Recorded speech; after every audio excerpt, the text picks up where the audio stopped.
Project. I picked up a fall sign from my Dollarama. It was about $3.50. And then I found these cute little block reindeer heads. They can actually stand up on their own, but they have a really nice beveled edge, which I thought was unique. I'm making two of these signs, but I'm going to start off by taking my sanding block and just sanding off some of the texture of the letters.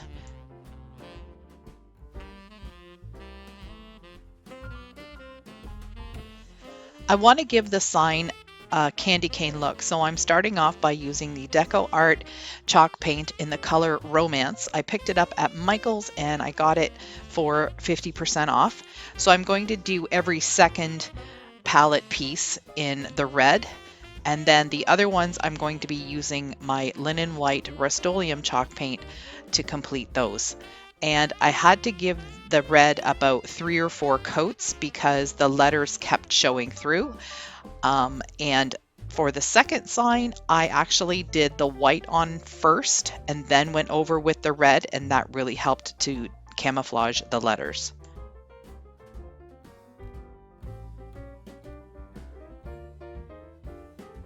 The reindeer noses are cute. They're just these little red pom-poms. They're just glued on, but I decided to replace them with a really pretty little ornament.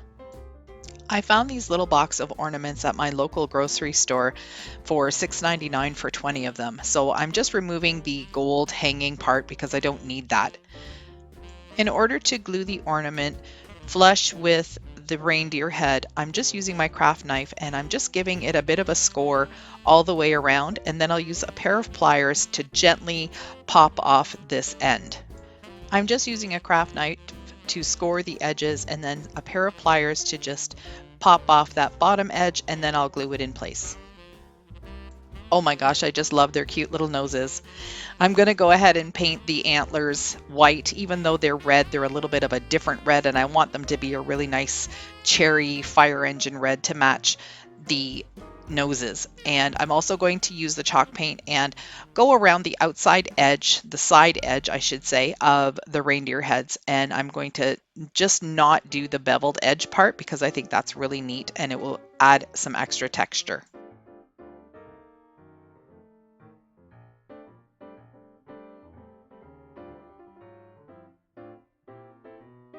The paint on the antlers is dry, and I'm going to use this little filler bits from the Dollar Tree and glue them onto the antlers and give them a little bit of sparkle.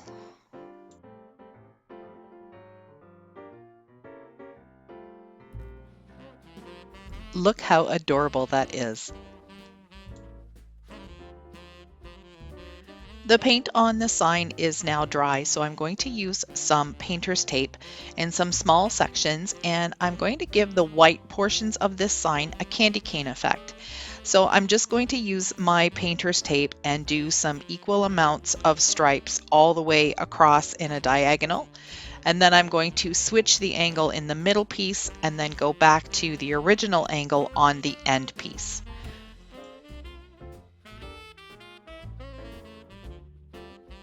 Now it's time to just paint these white stripes with the red chalk paint.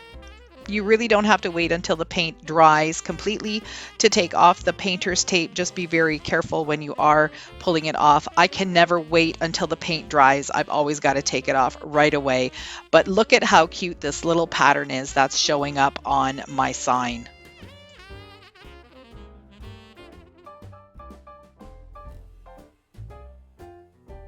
The last step is to assemble these two together, and I'm using a combination of my Weldbond really strong glue and hot glue to hold it in place while the Weldbond glue dries.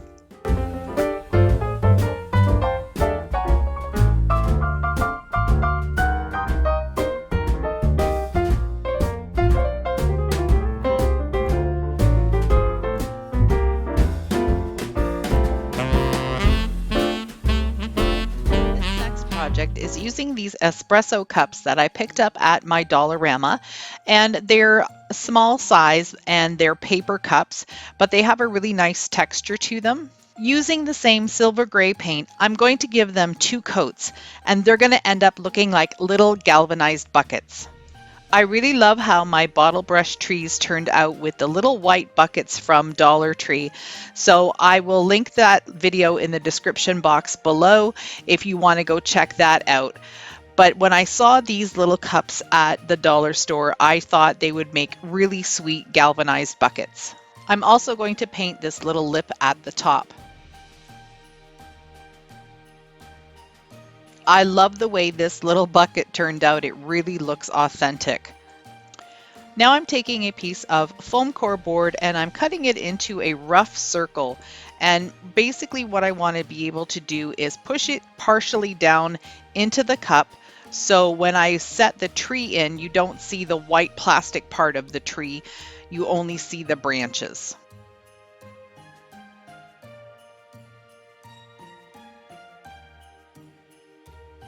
Then I'm just going to use some hot glue and stick the tree down into the bucket. I really like the way this turned out, so stay tuned. I've got a couple more options for you. Aren't these just the cutest little glasses you've ever seen? Tiny little red solo cups. I couldn't resist to pick these up. They were in the same area as the espresso cups. And what I'm going to do with this one is something a little bit different. I'm going to paint him black first because black will cover up the red color. Now, if you wanted to have a little red bucket for your tree, that's great. Red really isn't my color for this season, so I'm going to paint him black and then give him a little bit of dry brushing with some of the silver.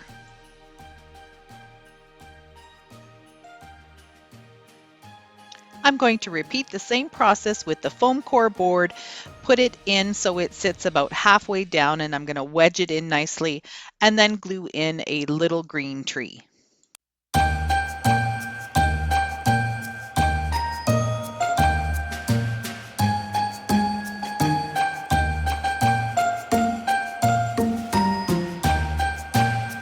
For this last bottle brush tree idea, I'm also using the espresso cup. I've got this wood piece that is an expandable fence. It was at my Dollarama in the summertime, and I've been using these pieces of wood for all sorts of different projects. So I'm just going to eyeball and measure out the length of sticks that I need, and using my wire snips, I'm just going to trim off enough of them so I can glue them all the way around. I've completed cutting all of the sticks that I need, and I've started gluing them with some hot glue right onto the cup. Now be careful because the inside of the cup does get a little hot, so my hand that is inside the cup is getting a little warm, but it's not coming through, so I'm not experiencing any burns. I'm going to continue putting the sticks on until I've completed around the entire cup.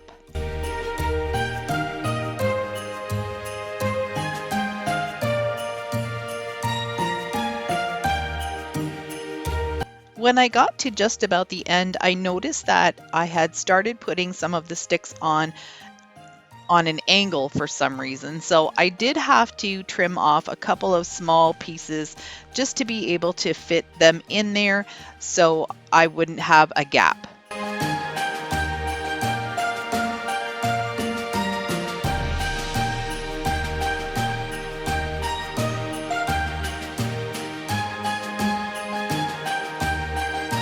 Then for some of the branches that were a little long and were sticking out, I just took my snips and trimmed them off.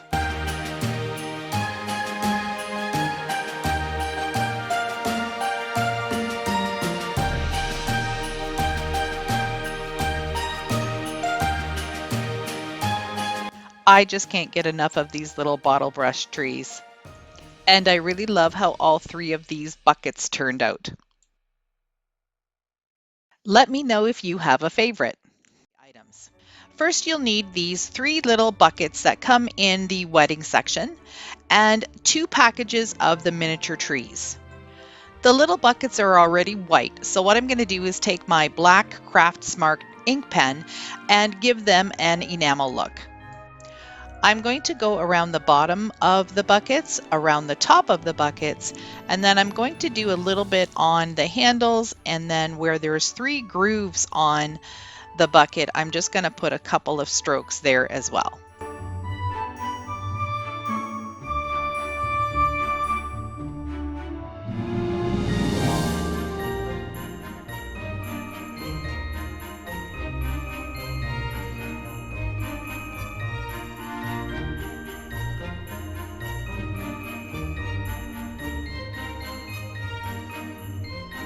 I needed something to put inside the little bucket so that the Christmas tree would be able to stand higher up and not fall to the bottom.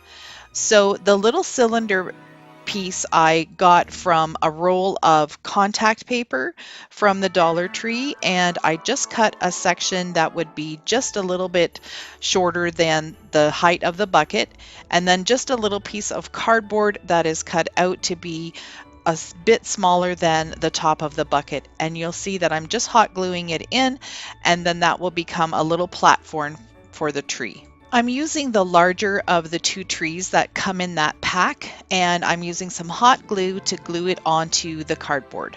Next, I'm going to glue some faux snow that I got from the Dollar Tree onto the cardboard and a little bit onto the base of the tree.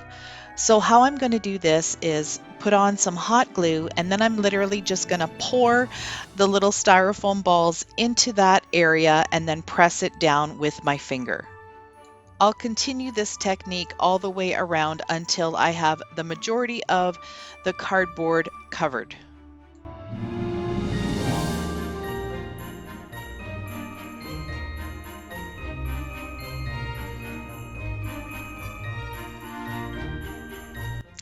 Since the snow look turned out so good, I decided I'm going to use the same technique and add a little bit of an icy look to it. So here I'm putting some hot glue on and then just using some coarse salt and pressing it into the hot glue and then shaking off the excess. I'm going to add the salt in about 3 or 4 different areas. I won't cover all of the snow, but it will just give it a really nice frosty look.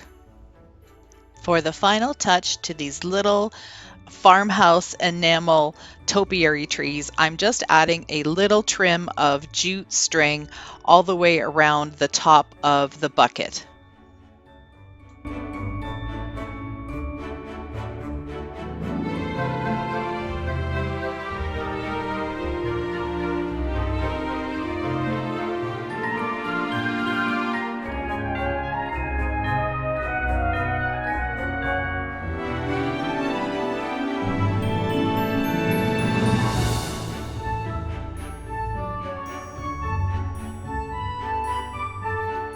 My first DIY for you today is using these cedar grilling plates that I picked up at my local grocery store.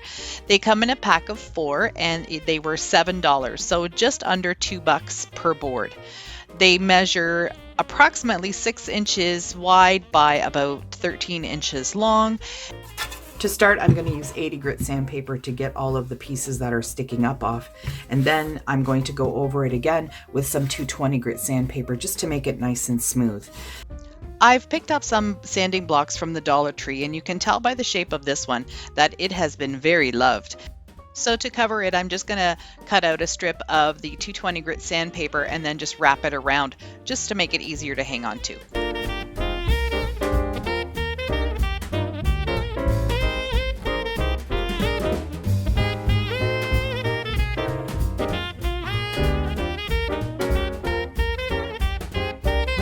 So I have a piece of buffalo plaid Christmas paper, and I'm going to cut out a pretty wide strip, and then I'm going to Mod Podge it to the side of the sign.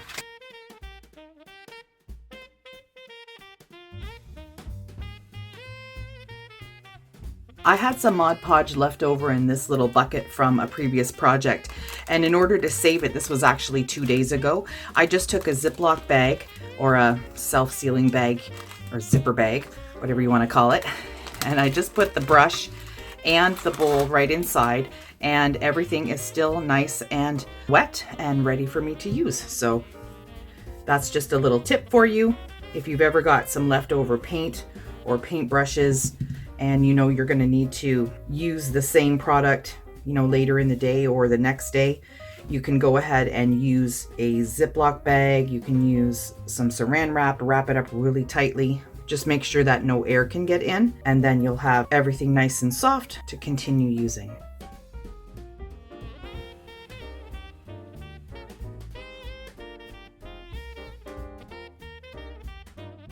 As I lay down the paper, I'm going to want to make sure that my pattern is even on both ends, and then I'm just going to smooth it down and then place some Mod Podge on the back, and glue it in place.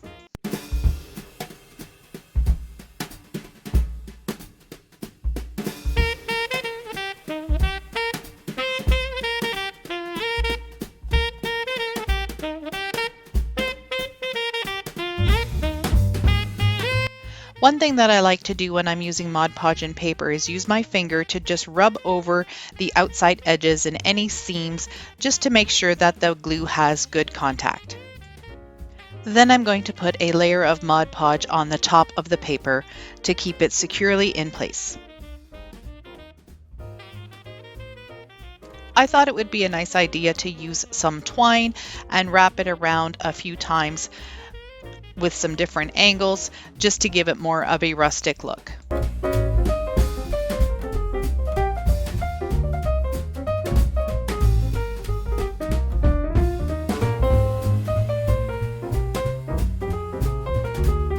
Next, I'm going to add some multiple sizes of jingle bells and glue them onto the twine. I'm sticking to my rule of using odd numbered items, so I've got 5 jingle bells that I'm going to glue on. I'm just going to do some freehand writing with my CraftSmart paint pen, and I'm going to do let it and then snow at the bottom. For the words let it, I'm just going to use some uppercase letters, and for the word snow, I'm going to do it in a little bit of a script writing with lowercase letters.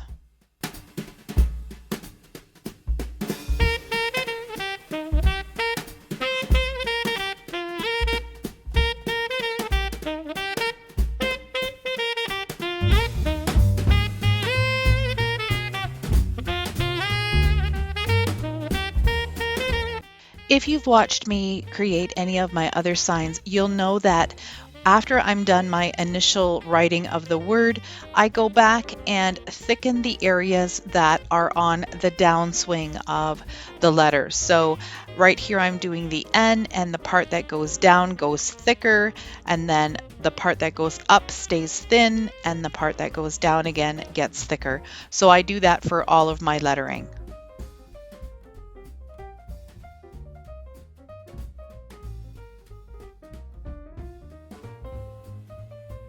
I love the look of the black letters, but I decided to add some red to the word snow.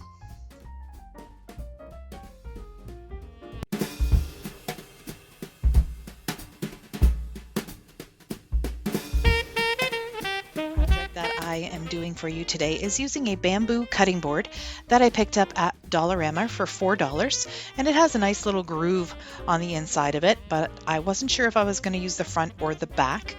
And the second thing I'm going to be using is this bag that I picked up at Dollar Tree, and if you watched my previous haul, you would have seen a whole bunch of them.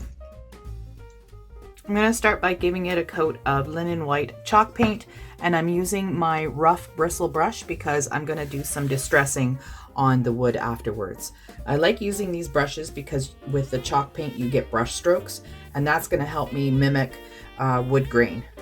Another tip I can give you about painting when you want to distress and make things look like wood is to always do the brush strokes in the same direction and not do what's called a cross hatching, where you just kind of go all over the place. So you can see that I'm going in the horizontal direction all the time. When I'm painting things like pieces of wood or signs, and I need to paint the sides, I tend to use any type of little pedestal. These are just something that I had around. They were a thrift store find, just to raise it up so I can easily get to the sides and I don't make quite such a mess on my tabletop.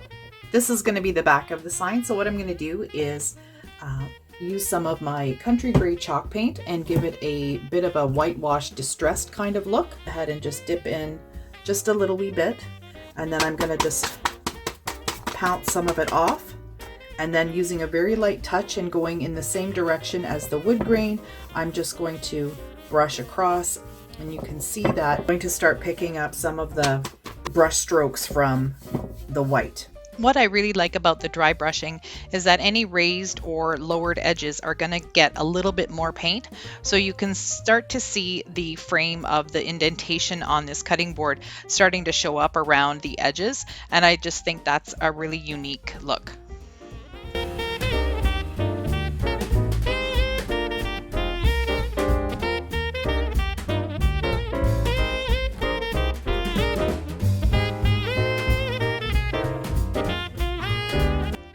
what I did with the bag was just cut out one side of it.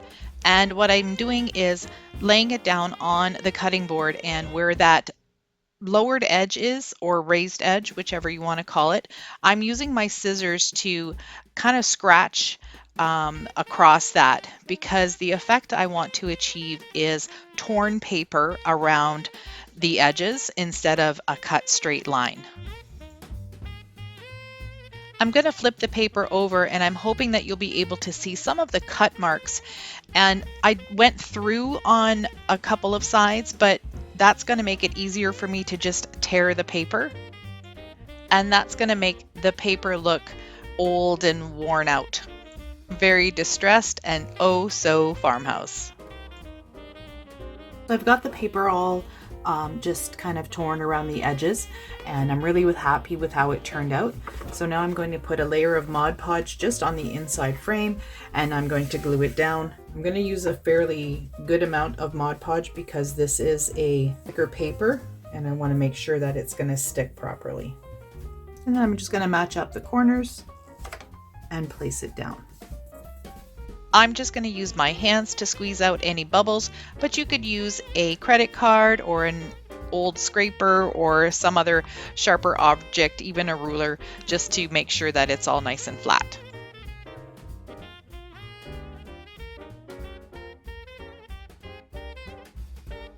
The final step is just to give this another coat of Mod Podge and let it dry completely. I'm also going to take the Mod Podge out to the edge of the cutting board so all of the front is the same texture and shine.